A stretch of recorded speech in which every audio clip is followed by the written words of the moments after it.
मानव जीवन में सरल भाव नेक इंसान होना चाहिए और तराजू की तरह न्याय पर विश्वास करें और हो सके तो छोटे मोटे न्याय भी अपने आप करना चाहिए।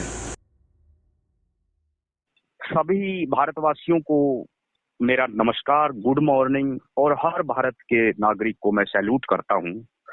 और आज का जो मेन इशू है वो है कि एजुकेशन। क्योंकि जैसे कि बाबा साहब अम्बेडकर ने कहा था कि शिक्षा जो है, शिक्षा शेरनी का दूध है, जो पिएगा वो दहाड़ेगा, उसको ललकारना आ जाएगा, उसको तर्क करना आ जाएगा, उसको फर्क करना आ जाएगा कि कौन मेरा अपना है, कौन पराया है। तो मैं आज सुबह टाइम्स के माध्यम से यही बात पुरजोर अपील देकर कहना चाहूंगा कि भारत के हर नागरिक को, चाहे वो नागरिक प्राइमरी एजुकेशन में हो, चाहे मिडिल में हो, चाहे सेकेंडरी में हो, चाहे हायर, चाहे यूनिवर्सिटी एजुकेशन में, सभी को प्रॉपर एजुकेशन मिलनी चाहिए। क्योंकि मेरा ये मानना है कि बैकवर्ड क्लास अभी जमी हुई है, उसको एजुकेशन है ही नहीं। क्योंकि मंडल कमीशन 1990 के बाद लागू हुआ, उनको आज भी पता नहीं कि शिक्षा का महत्व क्या है, शिक्षा की योग्यता क्या है जीवन में, शिक्षा की उपयोगिता क्या है, शिक्षा की वैल्यू क्या है। इसके अलावा एसटी समाज है, शेड्यूल कास्ट समाज है, भारत का लगभग 85% समाज अभी भी शिक्षा से वंचित है।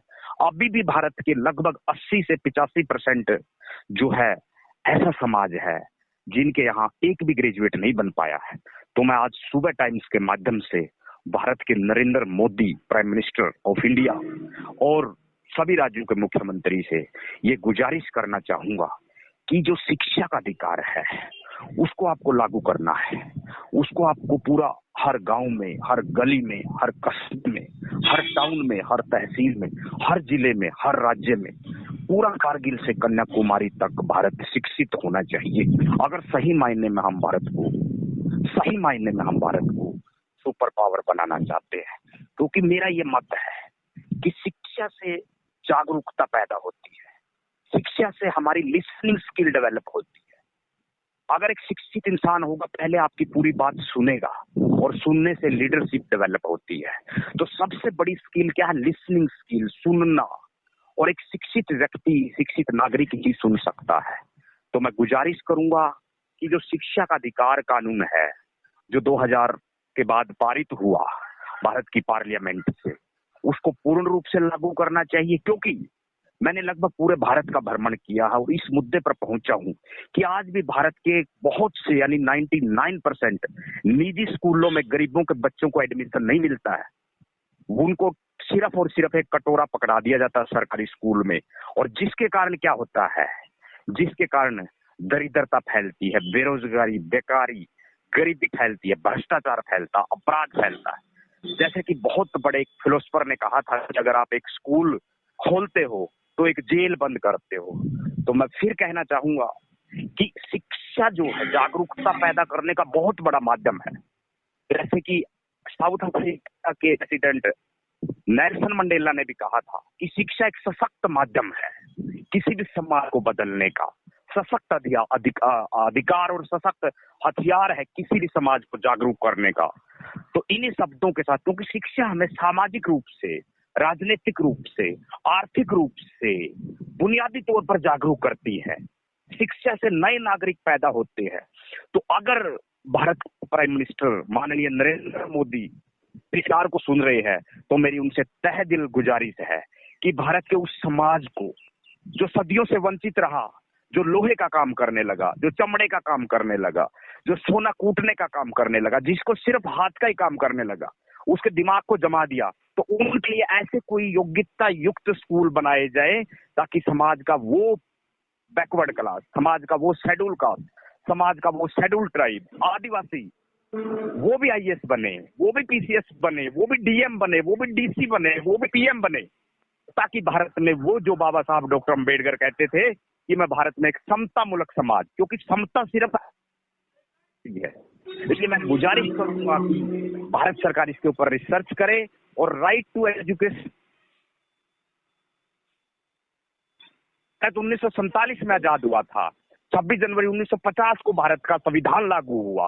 आज लगभग 75 साल होने वाले हैं, लेकिन आज भी मैं देखता हूं जब यूपी के गांव में जाकर, कर्नाटका के गांव में जाकर, राजस्थान के गांव में जाकर, हरियाणा के गांव में जाकर शिक्षा जो है, क्वालिटी एजुकेशन आज भी भारत में नहीं मिल रही है। तो गुजारिश करूंगा, अगर आप बात करते हो कि भारत यूएनओ का परमानेंट मेंबर बने, भारत यूनेस्को का परमानेंट मेंबर बने, भारत एक इंटरनेशनल सुपर पावर बने, कैसे बनेगा?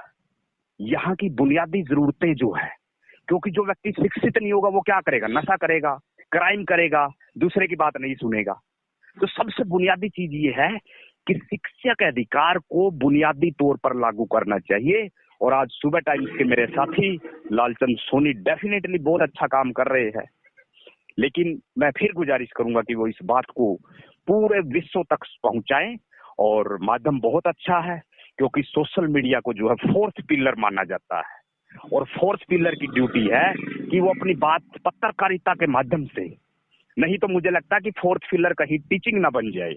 तो इसलिए जो पत्रकार साथी हमारे हैं वो इस बात को पूरा तहे दिल से जुड़े, और निश्चित रूप से मुझे लगता है कि भारत की इस ऐतिहासिक भूमि पर जहां हम रहते हैं, ये वो भारत है जो महात्मा बुद्ध का भारत है, ये वो भारत है जो महावीर जैन का भारत है, ये वो भारत है जो गुरु कबीरदास का भारत है, गुरु नानक का भारत है, गुरु गोविंद का भारत है, गुरु रविदास का भारत है, ज्योतिबा फुल्ले का भारत है, सावित्रीबाई फुल्ले का भारत है, महात्मा गांधी का भारत है, डॉक्टर अंबेडकर का भारत है, जवाहरलाल नेहरू का भारत है, सुभाष चंद्र बोस, भगत सिंह शहीद, सरदार करतार सिंह सराभा का भारत है।